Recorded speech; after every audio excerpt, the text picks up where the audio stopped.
السلام علیکم ناظرین، اس ایپیسوڈ کے شروعات میں ہم دیکھتے ہیں آگ کو یونلو کے حضون حسن کے والدہ سارہ خاتون سلطان کے خیمے میں داخل ہوتی ہیں۔ سلطان آگے بڑھتے ہوئے کہتے ہیں، ترکمانوں کی نیک روح اوغوز کی مہربان ماں سارہ ماں خوش آمدید۔ یہ کہتے ساتھ ہی سلطان ان کے ہاتھ کا بوسہ لیتے ہیں۔ سارہ خاتون بھی سلطان سے پیار کرتے ہوئے کہتی ہیں، میرا خیر مقدم ہے، آگ شمس الدین کا فخر، اسلام کا غیر متزلزل مینار، اوغوز کا فخریہ بیٹا فاتح سلطان محمد خان میرا خیر مقدم ہے۔ دسترخوان تیار ہوتا ہے اور سارہ خاتون اسے دیکھ کر کہتی ہیں، ایک اچھے ترکمان کو بات مختصر رکھنی چاہیے بیٹا، اس کے سبب میں پہلے وہ کہوں گی جو بعد میں کہنا ہے۔ بہت سے ترکوں نے اپنے خون کا نذرانہ پیش کیا، اوغوز کی دو ریاستوں نے ایک دوسرے کے خلاف فوج کھڑی کر لی اور آپ نے بہت زیادہ زحمت دکھائی۔ بتاؤ بیٹا، کیا یہ کوشش طرابزون کے اس چھوٹے سے شہر کے قابل ہے؟ سلطان کہتے ہیں، آپ نے کہا کہ اسے مختصر کرنا چاہیے، پھر میری بات سنیں ماں، میری ساری کوشش دین کے لیے ہے، میں نے اسلام کی تلوار تھام رکھی ہے، اگر میں اتنی زحمت نہ دکھاؤں تو میں غازی کے لقب کا حقدار نہیں رہ سکتا۔ سارہ خاتون پوچھتی ہیں، بھائی کے خون کا کیا؟ بھائی بھائی کو مار رہے ہیں۔ سلطان کہتے ہیں، میں نے آپ کے بیٹے اوزون حسن سے کہا کہ وہ کافروں کے خلاف میری جنگ سے دور رہے، میں نے اس سے کہا کہ پونٹس کے ساتھ اس کے اتحاد کو اپنے بھائی کے خلاف دشمنی میں تبدیل نہ کرے، لیکن اس نے توجہ نہیں دی۔ جب بیڑیا شکار پر نظر جما لیتا ہے تو جو بھی درمیان میں کھڑا ہوتا ہے اسے کاٹ لیا جاتا ہے۔ میں نے حسن کو ان کے بارے میں ایک ایک کر کے لکھا، میری باتوں پہ حسن کو یقین نہیں آیا۔ اس سارے خون خرابے کا ذمہ دار آپ کا بیٹا اوزون حسن ہے، آپ ہماری ماں ہیں، آپ انتہائی قیمتی ہیں، میں آپ کا بہت احترام کرتا ہوں، لیکن میں نے دشمنی کا انتخاب نہیں کیا بلکہ حسن نے کیا۔ سارہ خاتون کہتی ہیں، لگتا ہے آپ نے جو فیصلہ کیا ہے وہ حتمی ہے۔ سلطان کہتے ہیں، جی ہاں، ایک پوسٹ پر دو درویش بیٹھ سکتے ہیں لیکن دو خان دنیا میں نہیں رہ سکتے۔ اسے کفار کے ساتھ تعاون نہیں کرنا چاہیے اور میرے راستے میں کھڑا نہیں ہونا چاہیے، کیونکہ میں حسن پہ رحم نہیں کروں گا، اس لیے میں آپ کو پریشان کرنے سے ڈرتا ہوں۔ اوغوز کا قانون کہتا ہے، تلوار صاف اندر جائے اور خون سے لت پت باہر آئے۔ سارہ خاتون کہتی ہیں، میں ہاتھ میں پانی کا گلاس اٹھائی آگ بجھانے آئی تھی، لیکن تم فیصلہ کر چکے ہو بیٹا، میں تمہارا پیش کردہ کھانا کھا کر واپس لوٹ جاؤں گی، مجھے بہت طویل سفر طے کرنا ہے۔ سلطان کہتے ہیں، رشتہ دار اور مہمان دونوں ہی ترکوں کے لیے قیمتی ہیں، انہیں اتنی مختصر ملاقاتیں نہیں کرنی چاہیے۔ آپ کچھ دن کے لیے میری مہمان ہیں، میں نے یہ سب رائے گاہ جانے کے لیے تیار نہیں کیا۔ ہما خاتون بہت پہلے وفات پا چکی ہیں، میرے لشکری خیمے میں ماں کی خوشبو کافی عرصے سے نہیں رہی۔ آپ مجھے بیٹا کہتی ہیں تو ماں کی طرح اپنا سایہ مجھ پر چھوڑ کر جائیں، مجھے اپنے سائے سے محروم نہ کریں۔ سیاست تلخ زہر ہے لیکن بیٹے کی آواز میٹھی ہوتی ہے، چلے مہربانی کریں ماں، میرے ساتھ شامل ہو جائیں اور کھائیں۔ یہ کہتے اور سنتے ساتھ ہی وہ دونوں دسترخوان کی جانب بڑھتے ہیں۔ بائی شدید زخمیوں کو شفاخانے کی جانب لے جایا جا رہا ہوتا ہے، لطفی زخمیوں کے ساتھ بھاگ دوڑ کر رہا ہوتا ہے۔ ارین ایک زخمی کے ساتھ بیٹھا ہوتا ہے کہ شیخ جمال وہاں پہ آتے ہیں اور کہتے ہیں، ڈرو مت جوان، ہمارے پیغمبر صلی اللہ علیہ وسلم تمہارے لیے بازو کھول کر انتظار کر رہے ہیں، ہمارے نبی تمہارے منتظر ہیں، ارین مجھے شہادت کا شربت دو۔ یہ کہتے ساتھ ہی وہ اس زخمی کو ایک مشروب پلاتے ہیں۔ کچھ دیر کے بعد وہ زخمی شہید ہو جاتا ہے اور شیخ جمال کہتے ہیں، تمہارا مقام مبارک ہو۔ یہ کہتے ساتھ ہی شیخ اس پہ کفن ڈال دیتے ہیں۔ اس لیے میں کنترالی وہاں پہنچتا ہے اور کہتا ہے، اللہ انہیں جنت دے، ارین چلو وہاں والے غازی کو دیکھیں۔ یہ کہتے ساتھ ہی کنترالی ارین کو لے کر ایک زخمی کے پاس آتا ہے تو وہ زخمی کہتا ہے، 2 دن میں صحتیاب ہو جاؤں گا اور اللہ کے حکم سے حملے میں شامل ہو جاؤں گا۔ کنترالی اسے کہتا ہے، ہو جاؤ گے بھائی، ہو جاؤ گے انشاءاللہ۔ اس زخمی کی ایک ٹانگ ضائع ہو چکی ہوتی ہے۔ کنترالی اسے مشروب پلاتے ہوئے کہتا ہے، جب تک تمہارے پاس ایمان اور یہ دل ہے کوئی تمہیں روک نہیں سکتا۔ پونٹس میں بازنطینی سپاہی کام کاج میں لگے ہوتے ہیں۔ دراوین ان سے کہتا ہے، چلو سورماؤ چلو چلو، ترکوں کے حملہ کرنے سے پہلے دروازوں کے پیچھے لکڑیاں رکھ دو۔ اس لیے میں کومینوس پیدری کے ساتھ وہاں آتا ہے تو سپاہی یورگو سے کہتا ہے، پیدری کومینوس کے سائے کی طرح پیچھے چلتا ہے، پیدری کو ہٹائے بغیر کومینوس کو مارنا ناممکن ہے۔ تو یورگو کہتا ہے، اگر اس کے سائے کا کالا پہلو خود ہی شہنشاہ کا گلا گھونٹنا چاہے تو کیا ہوگا؟ جیسے کہتے ہیں، اگر کسی رکاوٹ سے گزر نہیں سکتے تو اسے ڈھال کے طور پر استعمال کرو، ہمیں کسی طرح پیدری کو اپنی جانب لانا ہوگا، یہ اس شہر کے لوگوں کے سکون کے لیے ضروری ہے۔ یہ کہتے اور سنتے ساتھ ہی وہ دونوں آگے بڑھ جاتے ہیں۔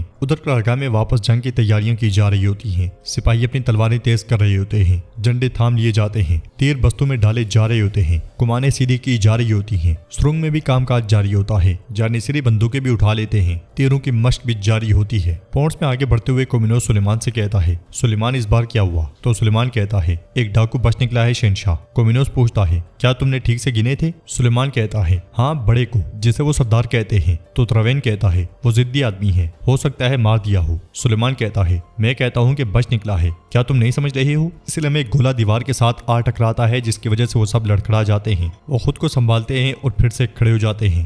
کومینوس غصے میں سلیمان سے کہتا ہے ہم یہاں موت سے لڑ رہے ہیں اور تم وہیں مصروف ہو، میرے پاس افواہوں کے لیے وقت نہیں ہے۔ میں نے کہا تھا کہ آگ کو ان لوگ کے سپاہی یہاں لاؤ، تم ناکام رہے۔ میں پاگل باتوں سے نہیں نمٹ سکتا اور تمہیں بھی نہیں۔ اگر اس وقت ہم دفاع کے لیے ضروری تیاری نہیں کرتے تو تمہارا سر اس بایزید کے قدموں تلے ہوگا جسے تم قتل کرنے میں ناکام رہے۔ دراوین فصیلوں پر چڑھ جاؤ، چلو جنگ کی شکل میں آؤ جلدی۔ یہ کہتے اور سنتے ساتھ ہی وہ سب آگے بڑھ جاتے ہیں اور سلیمان پریشانی کے عالم میں وہیں پہ کھڑا رہتا ہے۔ ادھر کافی کام کے بعد شاہان اکچورا کا منہ دھلوا رہا ہوتا ہے۔ منہ دھونے کے بعد اکچورا اٹھتا ہے تو پیچھے بیٹھے باری بھرکم سپاہی کے ساتھ ٹکرا جاتا ہے، جس کی وجہ سے اس سپاہی کا مشروب گر جاتا ہے۔ اکچورا غصے سے کہتا ہے راستے سے ہٹو، تمہیں ایک کیڑے کی طرح کچل دیا جائے گا۔ سپاہی کہتا ہے اللہ اللہ اجازت مانگو، ہم تمہیں راستہ دیں گے۔ اکچورا کہتا ہے او چھوٹے پرندے خیر تو ہے، کیا تم بادشاہ ہو کہ ہم تم سے اجازت طلب کریں؟ تو سپاہی کہتا ہے مجھے قدرت کہا جاتا ہے، اگر میں نے اے اللہ کہا تو تمہیں چبا ڈالوں گا۔ دیوانہ اکچورا کہتا ہے اور مجھے یہاں چپور کہا جاتا ہے چوہے۔ قدرت اٹھتا ہے تو شاہان اور چپور دونوں ڈر کے رہ جاتے ہیں۔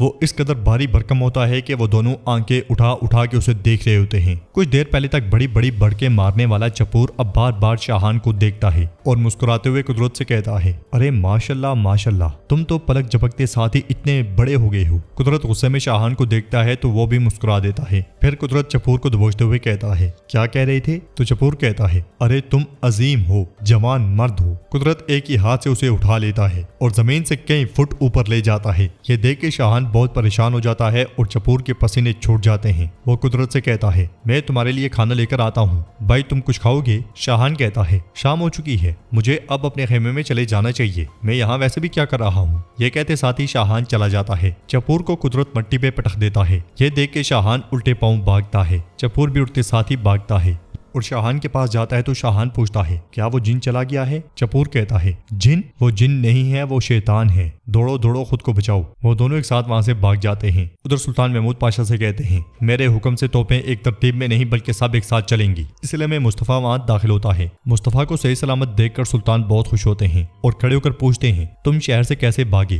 تو مصطفیٰ کہتا ہے محمود پاشا کا رشتہ دار یورگو، میں اس کی بدولت بچ نکلا میرے سلطان۔ یہ سن کے محمود پاشا بھی چونک جاتے ہیں اور کہتے ہیں یورگو تمہیں جانے کیوں دے گا؟ تو مصطفیٰ کہتا ہے وہ نہیں چاہتا کہ اس کا شہر تباہ ہو اور اس کے لوگوں کا خون بہایا جائے۔ محمود پاشا پوچھتے ہیں یہ کیسے ہوگا؟ کیا وہ ہم سے واپس جانے کی توقع رکھتا ہے؟ مصطفیٰ کہتا ہے اس نے کہا ہے کہ وہ کل تک شہر کے دروازوں میں سے ایک دروازہ کھول دے گا اور شہنشاہ ڈیوڈ کومینوس کو زندہ یا مردہ آپ کے حوالے کر دے گا۔ محمود پاشا پوچھتے ہیں یورگو نے تمہارے ساتھ کوئی چال نہ چلی ہو؟ ایسا لگتا ہے کہ اس نے آگ کوئنلوں کے ساتھ ایک منصوبہ بنایا تھا سلطان، وہ وقت حاصل کرنا چاہتا ہے اور اسی لیے سلطان ان کی بات کاٹتے ہوئے کہتے ہیں وہ یہ کیسے کرے گا؟ مصطفیٰ کہتا ہے مجھے نہیں معلوم میرے سلطان، اس نے مجھے یہی بتایا، لیکن میں نے اس کی آنکھوں میں نظر آنے والی حقیقت دیکھی ہے، صاف ظاہر ہے کہ وہ جھوٹ نہیں بول رہا ہے۔ سلطان سوچ میں پڑ جاتے ہیں اور کہتے ہیں ہم کل صبح حملہ شروع کر دیں گے، اگر یورگو کی بات سچ جائے تو شہر ہمارے غضب سے بچ جائے گا، لیکن اگر یہ جھوٹ ہے تو ذمہ داری ان پر ہوگی۔ محمود پاشا کچھ کہنے ہی لگتے ہیں کہ سلطان کہتے ہیں میں نے کہا کہ ہم کل حملہ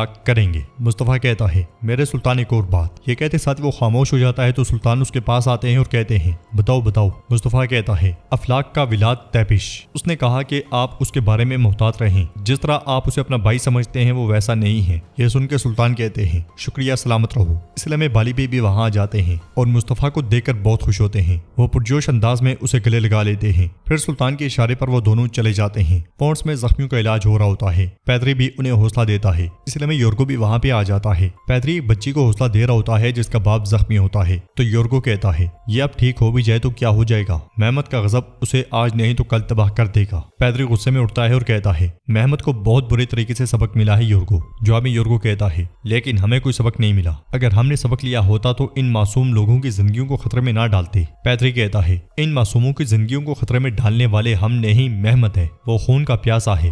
یہ کہتے ساتھ ہی پیدری آگے بڑھ جاتا ہے تو یورگو اس کے پیچھے جاتے ہوئے اسے بار بار آواز دیتا ہے۔ پیدری رک جاتا ہے اور یورگو کہتا ہے کیا محمد نے سفیر نہیں بھیجا تھا؟ کیا وہ اس معاملے کو صلح کے ذریعے ختم نہیں کرنا چاہتا تھا؟ ہم نے کیا کیا؟ ہم نے جنگ کا راستہ چنا۔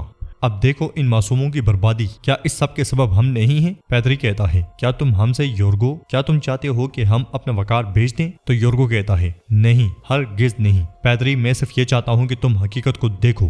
پیدری پوچھتا ہے حقیقت کیا ہے؟ تو یورگو کہتا ہے حقیقت یہ ہے کہ مزید خون بہائے بغیر اس شہر کو حوالے کر دیا جائے۔ اور اس مقصد کے لیے میں اپنے بس میں موجود ہر کوشش کروں گا۔ یہ سن کے پیدری مسکراتے ہوئے کہتا ہے، یورگو، اگر تمام دیوتا بھی میرے مد مقابل صف آرا ہو جائیں تب بھی میں اس شہر کا ایک چھوٹا سا پتھر بھی نہیں دوں گا۔ تم میری بات سمجھ رہے ہو نا؟ یہ کہتے ساتھ ہی پیدری آگے بڑھ جاتا ہے اور یورگو کہتا ہے، تمہارے ساتھ یا تمہارے بغیر پیدری، لیکن وہ شہنشاہ تو مرے گا۔ تو ناظرین، اس کے ساتھ یہ ایپیسوڈ بھی اختتام پذیر ہوتی ہے۔ ویڈیو پسند آئے تو لائک کر دیں، شیئر کر دیں، سبسکرائب نہیں کیا ہوا تو سبسکرائب کرنے کے ساتھ ساتھ گھنٹی والے آئیکن کو دبانا مت بھولیں۔ ملتے ہیں انشاءاللہ نیکسٹ ویڈیو میں، تب تک کے لیے رکھیں اپنا اور اپنوں کا بہت زیادہ خیال۔ اللہ نگہبان۔